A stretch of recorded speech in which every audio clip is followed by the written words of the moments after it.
책 읽어주는 남자 김기사. 법륜 스님의 행복. 148페이지. 대부분의 관계는 이기심에서 시작된다. 사람은 대부분 이기적입니다. 그래서 누구나 자기에게 이익이 되는 방향으로 관계를 맺으려고 합니다.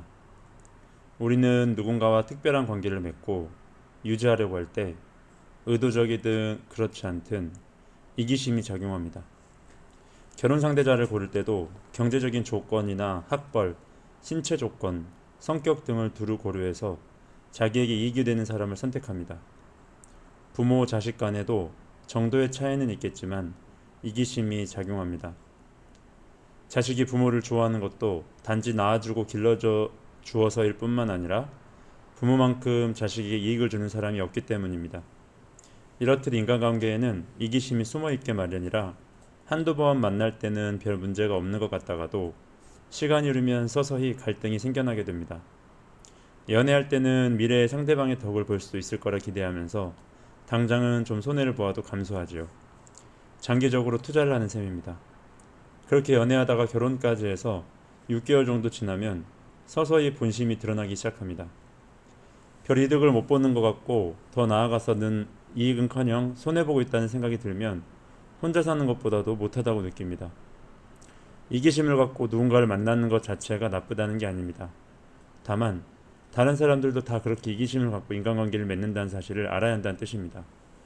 내가 이익을 따져서 사람을 만나듯이 다른 사람들도 다 이해관계를 따져보고 사람을 만난다는 걸 이해하면 이기적인 사람을 나쁜 사람이라고 말할 수 없으므로 사람 사이의 갈등이 대부분 줄어들게 됩니다.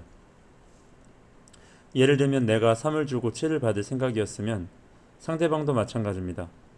그러면 서로 3밖에 받지를 못하니 서로 실망합니다. 상대에게 불만스럽고 실망스러운 건 7을 기대했던 내 마음 때문이지 상대방의 잘못이 아닙니다. 한 대학생이 자기가 필요할 때만 잘해주는 것 같아 얄미운 사람이 있는데 앞으로 어떻게 지내야 할지 고민을 하며 이렇게 물었습니다. 저희 학과에 공부를 제일 잘하는 언니가 있습니다. 그 언니가 욕심이 많습니다. 혼자 다니고 싶지 않으니까 계산을 해서 자기 마음대로 좌지우지할 수 있는 사람만 챙깁니다. 예를 들면 수업을 들을 때 저와 같은 줄이 앉는데 옆에 있는 사람에게만 과자를 줍니다. 저는 과자를 안 좋아하지만 그럴 때는 기분이 나쁩니다. 그런데 자기가 필요한 게 있을 때만 제게 잘해주는 것 같아 기분이 안 좋습니다. 이 학생이 지금 학과 언니를 보는 것과 같은 시각으로 결혼하면 100% 실패합니다. 그런 시각으로 남편을 보면 얄미워서 꼴도 보기 싫을 겁니다. 왜 그럴까요?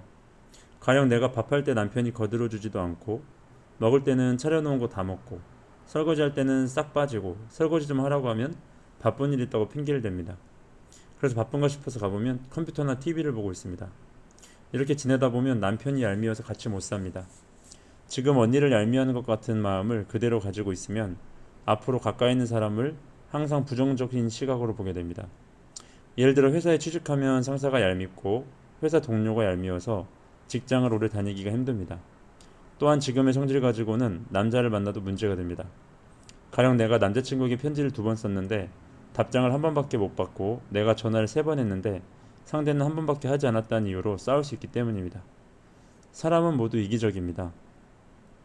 보통 사람은 내가 필요해서 상대에게 전화합니다. 저도 전화해서 뭐 필요하나? 이렇게 묻는 경우는 100번에 1번도 없습니다. 보통은 도움이 필요할 때 전화합니다. 또 제게 걸려오는 전화를 받아보면 거의 다 뭔가 요구하는 전화입니다. 이 인간 봐라, 자기가 필요할 때만 전화하네. 이렇게 생각하기 쉽지만 사실은 대부분의 사람이 다 그렇습니다. 정치인들이 평소에 굽실굽실 하나요? 아닙니다. 표 얻을 때만 그럽니다. 이럴 때 그 후보들이 얄미워서 어떻게 봐주겠어요? 같은 학과 언니가 과자를 나눠줄 때 옆에 친구만 주고 나는 안 주는 것은 과자 가진 사람의 마음이고 그 사람이 알아서 할 일입니다. 나에게 주든 안 주든 그게 무슨 상관인가요?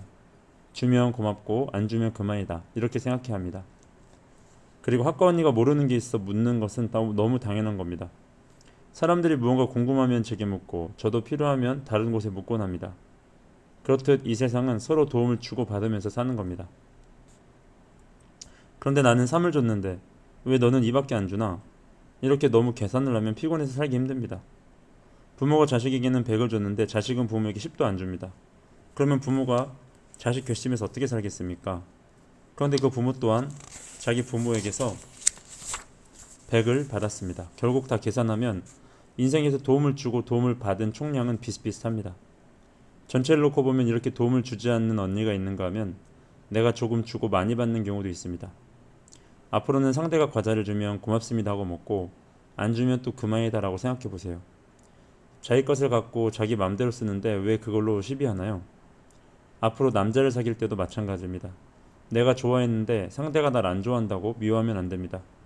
왜냐하면 좋아하는 건 내 마음이고 상대가 나를 좋아하든 안 좋아하든 그것은 상대의 마음이기 때문입니다.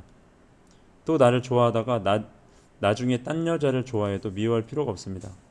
상대의 마음이 그렇게 가는 걸 어떡합니까? 그럴 때 미워하지 말고 그래, 지난 2년 동안 너 때문에 행복하게 잘 지냈다. 고맙다. 이렇게 생각해야 합니다. 그러면 배신이니 어쩌니 하면서 괴로워하지 않을 수 있습니다. 인간의 심성에는 이타심도 있고 이기심도 있습니다. 위기에 처하면 이타성이 발휘되기도 하지만 사람이 늘 이타적일 수는 없습니다. 이타심은 저 무의식 아래에 있고 이기심은 그보다 위에 있습니다. 그래서 이기심이 더 쉽게 더 자주 드러나는 겁니다. 인간은 누구나 이기적인 면이 있다는 사실을 인정하면 그때부터는 이기심을 가진 상대에게 과연 내가 어느 정도까지 맞출 것인가 하는 내 문제로 바뀝니다. 이기심을 버려야만 세상에 평화가 오는 게 아닙니다.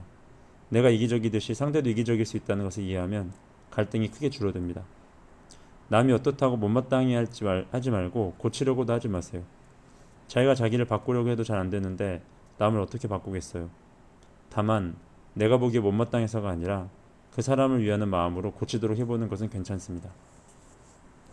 이때는 쉽게 고쳐지지 않을 것임을 알고 시작해야 합니다. 대개는 한두 번 지적했는데도 상대방의 행동이 고쳐지지